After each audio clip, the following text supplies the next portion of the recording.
September in the history of Eritrea. The first bullet in the struggle for Eritrean independence was fired on 1st September 1961 from Mount Adel.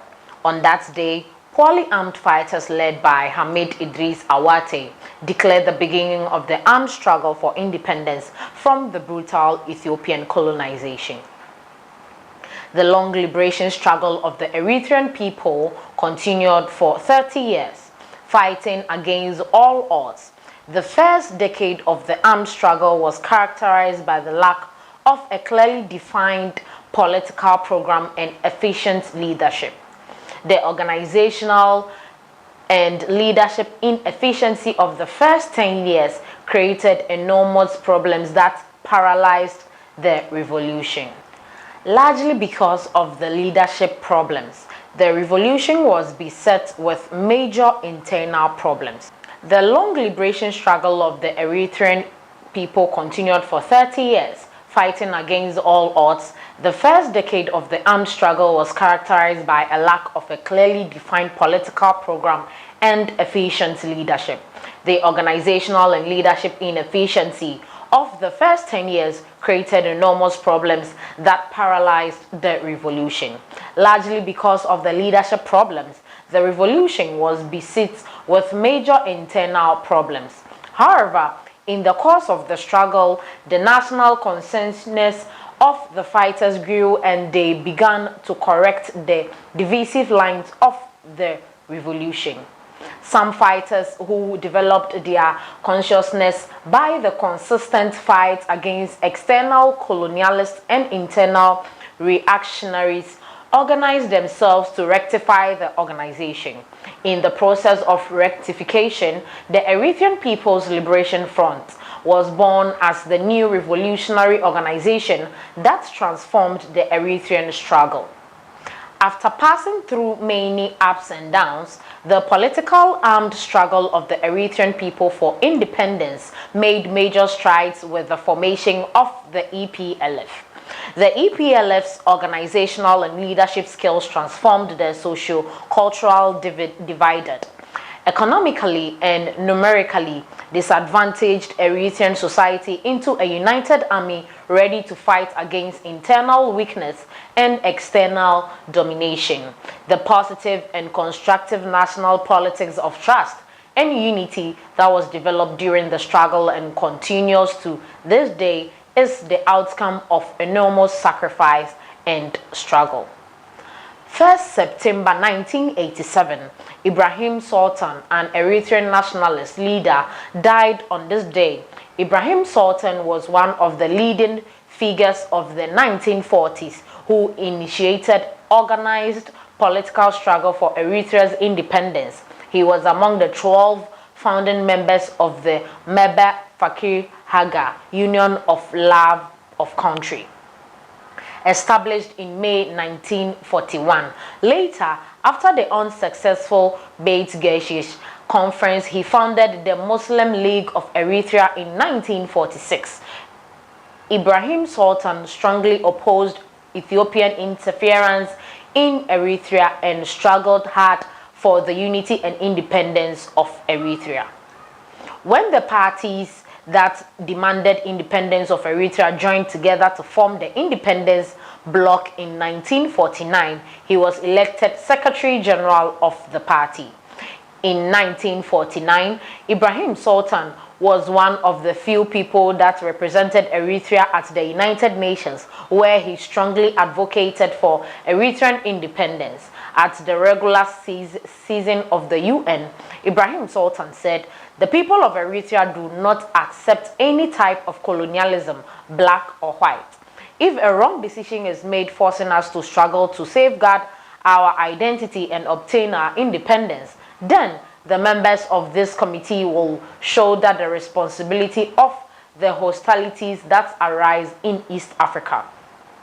Ibrahim Sultan, along with Woldeb or the Mariam, was invited to attend the second Congress of the EPLF. He was not able to attend the Congress for health reasons, but his recorded fatherly and patriotic message was shown on video at the Congress. Ibrahim is one of the heroes of Eritrea who deserves to be praised and remembered forever by Eritreans. 10th September 1879. Reisi Wildemichael Solomon was arrested by Alula. Reisi Solomon was born in 1823 at Hazega. He was well known for the campaigns he made against Tigrayan chiefs to protect Mareb Mlesh. Reisi Solomon had organized forces and fight against Emperor Johannes IV, who raided Mareb Mlesh. When Emperor Johannes IV became aware of the fighting capacity of Reisi, he sent Alula to seize him through deceit. Alula had arranged a peace treaty, and to gain the confidence of Reisi, he swore on the Bible. Alula broke his promise and imprisoned Reisi at Amba Selama until his death in 1906. After the imprisonment of Reisi Wildemichael, Meherb Mlesh was left without effective protector and was ravaged by the forces of Alula. 11th September 1952. Eritrea was federated with Ethiopia. The federal resolution was the beginning of the international conspiracies against Eritrea. It was the strategic interest of the United States that made it necessary to connect Eritrea with Ethiopia.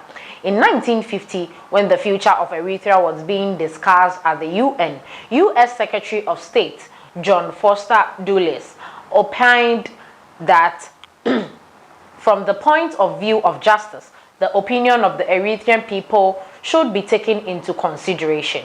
Nevertheless, strategic interest in the Red Sea and considerations of security for the countries of the world make it necessary to unite the country to Ethiopia, which is our friend. On 2nd December 1950, UN General Assembly passed Resolution 390 AV amid strong opposition of Eritreans. That unfair resolution, as Ibrahim Sultan envisaged, planted the seeds for future conflict that affected the Horn of Africa. The federation was then put into force on September 11th, 1952, and after a decade, it was abolished unilaterally by Emperor Haile Selassie. On November 14, 1962, Eritrea became a victim of the UN decision and Ethiopian aggression.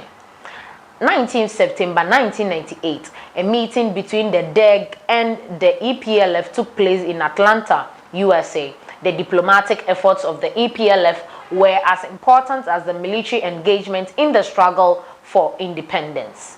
During the struggle for independence, meetings aimed at finding a peaceful solution to the conflict of Eritrea and Ethiopia were conducted in Berlin, Atlanta, Nairobi, and London. On 16 September 2018, an agreement on peace, friendship, and comprehensive cooperation between Eritrea and Ethiopia was signed in Jeddah, Saudi Arabia, 20 years after the outbreak of war. 18 years after the Algiers Peace Agreement and 16 years after the decision of the Boundary Commission. Both countries expressed their determination to work together in peace in recognition of the courageous initiative taken to bring about peace between the two countries. President Isaias Afwerki and Prime Minister Abiy Ahmed were presented with medals of honor by King Salman bin Abdulaziz of Saudi Arabia. This is where we end today's editorial. Please like, share, comment. Let us know your thoughts on this particular episode. Thanks for watching.